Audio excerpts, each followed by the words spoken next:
Hello, everyone, and welcome to another episode of Autism Stories. I'm your host, Doug Bletcher, the founder of Autism Personal Coach. Autistic people are the true experts of the autistic experience, and Autism Stories is where we interview autistic people to learn from their diverse stories, experiences, and get their insights. If you would like to be notified about each week's episode of Autism Stories, we suggest you subscribe on your favorite podcast listening platform.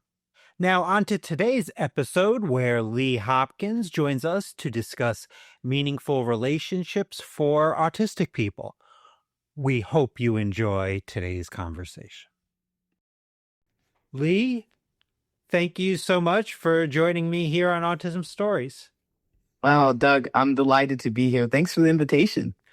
And I'd love to start off our conversation by learning about your story. Where would you say your story in the autistic community begins? I would say it begins with the awareness and the acceptance of being autistic.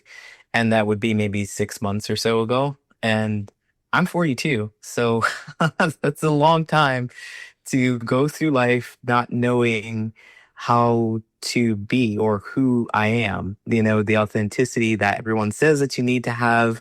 I had no idea what that really was. And so my journey really begins in understanding that. Now, one thing that we have in common is that we've both spent time in Cleveland, Ohio. You spent your college years here studying international relations and affairs. Are there ways that studying global issues has impacted on how you look at yourself as a United States citizen? Yes, and I think it's really cool that we studied. That's one of the things that we connected on. We studied in the Cleveland area. I went to Akron, not Akron. I went to Kent State University, and people probably just wouldn't know where that is, but Cleveland rocks either way. International relations. I studied that after and originally getting a scholarship to go to college for chemistry, and realizing, oh, I didn't want to do chemistry, and I moved to English, majoring in English, and I don't want to do that either. And so international relations really spoke to me because I would be able to connect with more people. That was always my desire, is to connect with more people, to learn more people's cultures, and to just grow as a person.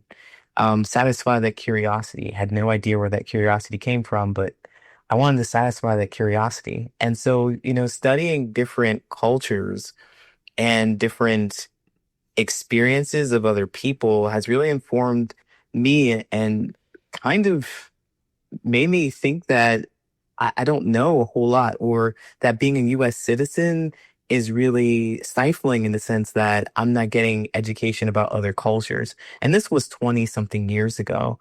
And I felt like that because I met my first Indian person coming from a small town in Ohio. I met my first lesbian person, or a gay person, and I was like the first person with blue hair. I've never seen anything like that. And I think there are pockets of the US where the culture just is assimilated. And I think that kind of permeates throughout. So US would be culture of not wanting to invite other people in. And this was 20 years ago. When I reflect, that's what it felt like to me. Like, why am I just experiencing this now? That was what it felt like to me. And so now I feel more inclined, now that I'm adult and have autonomy, I feel more inclined to reach out and discover more. You mentioned earlier about kind of understanding you're autistic later on in life. I was wondering if you knew about your autism in college, how do you think your college experience would have been different? Oh, wow. Oh, I think that I would not have tried so hard. I tried so hard. I would have understood myself a lot more, of course, and being able to connect with people. One of the things that I love to do is to hyper focus on something. Surprise, but hyper focus. And when I was in college, Dance Dance Revolution was the hyper focus. I saw a Dance Dance Revolution machine for the first time ever. And I hopped on that machine and I danced for forever. It just seemed like forever. So really quick, I loved it so much that when the price of it was $5 or $1 for 5 songs, which was really affordable for a college student. Then they realized what was making a lot of money. So they changed it from 5 songs to 3 songs for $1. And I thought, oh, that's a racket. I'm going to help organize some people so that we would stop playing on the machine. They lost money. And so they eventually compromised with us to take the price, to make the price 4 songs for $1, which is somewhere in the middle, right? And so, learning that it was probably my drive for justice, my sense of justice that wanted me to do that, and my own desire to have something change, I would have been able to put that to more use. Like, oh, this is an autistic trait. And here are some other traits with the autism that come with me, like the fear of rejection and so forth. I could have turned that into something a lot more different. I wouldn't have tried so hard to impress. I would have really just pulled into myself and been more, I think, assertive and more of myself, not ashamed to say that, I petitioned for Dance Dance Revolution to change, but I was quite embarrassed that I liked it so much because people laughed at me. I would have been able to come to terms with that. Currently, you're a coach who helps late diagnosed autistic adults make meaningful relationships in their personal and professional lives.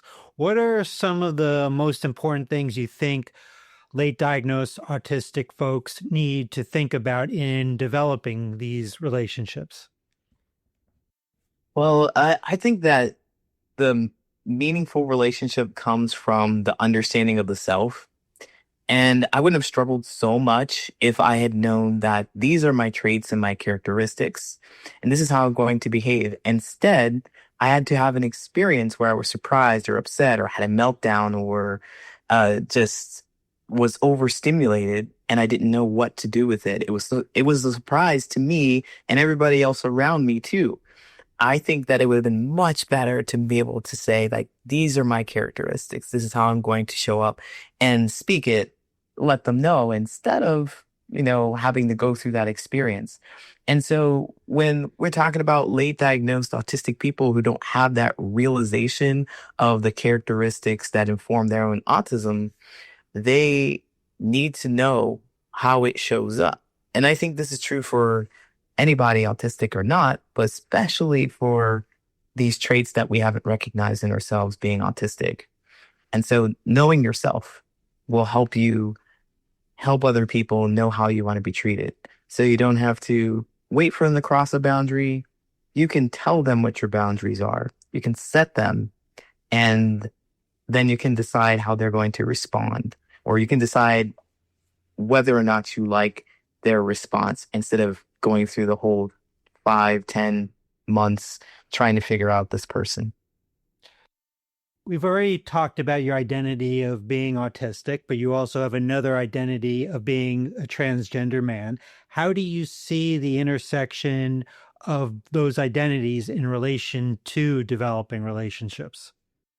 This is really interesting to me because I had thought for a long time, and I've been transitioned for about 10 years now. And I had thought for a long time that I would never tell anybody. I just don't need to tell anybody because I actually moved from one whole different place from California to Chicago where I am today. And I transitioned and nobody here in Chicago knew. They didn't know. So I didn't want to tell anybody. I thought, well, my life is going to be so much better. It's going to be so much easier because I feel like my authentic self. I'm going to go around and do all kinds of guy things. And what had happened was that I felt like a poser. I still felt out of place. So I went to a barbershop and being raised as a female, I had no idea what black barbershop etiquette was. None at all. So I go in this black barbershop and I'm just like, hey, cool, you're cool. Let's give me a haircut. And then they sat me down with just about anybody. I didn't like the haircut. I did not like the haircut, but I was like, that's okay. He tried his best. And I'm going to I'll come back in a couple of weeks and then I'll tell him how I really want it because it's my fault. I didn't really tell him how I wanted it. So, okay. So I go back 2 weeks later. The guy that cut my hair originally is not there. So a new guy cuts it. And he does a fantastic job. I mean, he puts a little curly Q in it, and I fall in love with his haircut, and I want to show it off to everybody at work. And it's just the best thing I've ever had. And so I'm thinking, in 2 weeks, I'm going to go back and I'm going to get that guy. Now, if you've never been in a black barbershop, then you wouldn't know that you only get the first person who touches your hair. You cannot switch barbers at all, period. You just can't. It's not a social norm to do so. And so the third time I go back, the guy who cut my hair originally was there, and the guy who cut my hair that I loved was there. And when I went in, I'm thinking, I want the guy who cut my hair the way I liked. It just made sense to me. I'm going to do that. But no, no, no, no. The whole barbershop was really upset with me.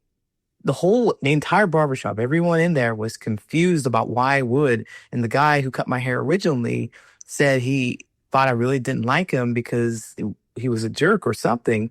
He thought I was really upset with him. I just simply didn't like the haircut. And so when I think about this, and this is traits of being autistic and transgender, but I didn't know what was expected of me just simply presenting as a man. There are a lot of social cues. There are a lot of ideas out there about how a black man should be and in black spaces. I had no idea. And so I go in and I feel they face the same kind of social isolation that I felt as presenting as a female, not knowing that I was autistic. But I strongly believe that that is an intersection between being autistic and transgender. But those who didn't grow up as a black man and didn't have those experiences specifically for black men, they just wouldn't know the social cues. They just wouldn't know whether you were autistic or not. And so I put that in the bucket of being a transgendered person, but also my autism was like, this is my sense of justice. I don't see what's wrong here. I don't know what cues I'm missing. So, hey, I don't know. I don't know what you want from me. Another thing that we have in common is that you are a podcast host. You host the Patterns of Possibility podcast. I'm wondering what patterns in your life have you observed to give you the possibility to pursue meaningful relationships in your life? Oh, well, the patterns that I observed were really, really just me.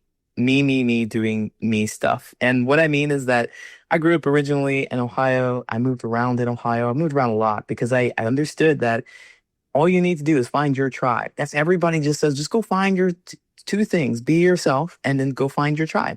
And so I did that. I thought physically moving was the key. And I moved in Ohio. And then I moved to California in my 30s or my 20s. And then I moved around in California. And then I moved to Chicago where I am now. And in all that, I just realized it was me. It's a pattern of me saying and doing something. First of all, it's me moving. Second of all, it's where I'm going.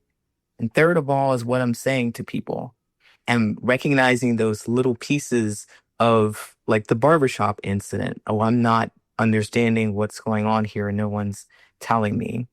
Oh, I'm in the wrong place. And one of the big things about moving from Ohio to California to Chicago was that I used to party a whole lot. I used to find myself in bars because that's just how I coped. I just thought that's how you make friends. And so I moved from Ohio, still partying a whole lot, moved to California, partied some more, and I found the same kind of people in the scene, and partied in Chicago, felt the same kind of people in the scene. It was me going to the places, doing the things. And so recognizing that it is about the choices that I've made. It is about me not really knowing really what I want and listening to what other people have said. This is how you do it, and not paying attention to what worked for me is one of those patterns that I really leaned into. So when I go out now, I go to places that don't feel like I have to perform. I don't feel like I'm drained. I can have conversations that feel good to me, and I can leave conversations that they don't feel good to me as well.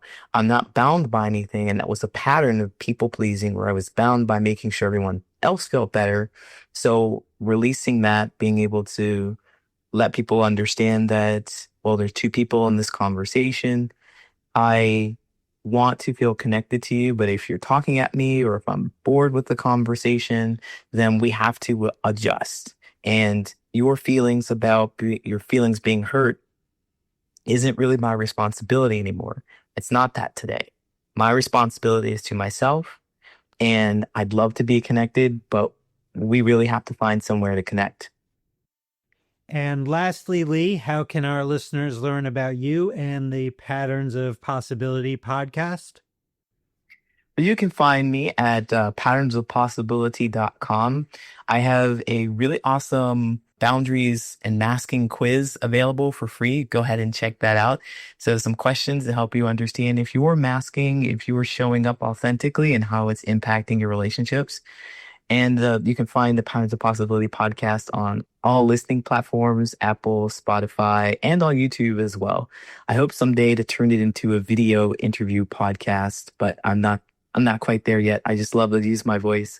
A little bit what you can expect is listening to the podcast as I share some of my stories. I share something that's insightful and helpful about meaningful relationships, and then I answer a question. Someone always has a question about what their relationship is like, if they're struggling or these toxic friends, what should I do? And I give some insight and advice to help. So you can find me at Patterns of Possibility at patternsofpossibility.com, or you can email me at patternsofpossibility@gmail.com. And these days, I'm most active on LinkedIn, but you can find me on all the social media at Patterns of Possibility. Well, Lee, it's always a wonderful conversation. Thanks so much for making time to be here on Autism Stories. Thank you so much, Doug. It was a pleasure. Thanks so much to Lee for the conversation. To learn more about Lee, please check out the link in the podcast description for this episode. We always love hearing from you. I would especially love to hear from you relating to this episode regarding, in your experience, what makes a relationship meaningful to you. Did you know Autism Personal Coach provides neurodiversity affirming support by autistics for autistics? We empower autistic adults and teens to be the best version of their authentic selves through customized life coaching and community groups. We also support parents and partners of autistic people by providing insights and guidance to bridge communication gaps and nurture mutual understanding. So please visit autismpersonalcoach.com to begin your experience of judgment-free coaching rooted in empathy, expertise, and respect for autistic identity. Until next time, I'm Doug Bletcher of Autism Personal Coach. Talk to you then.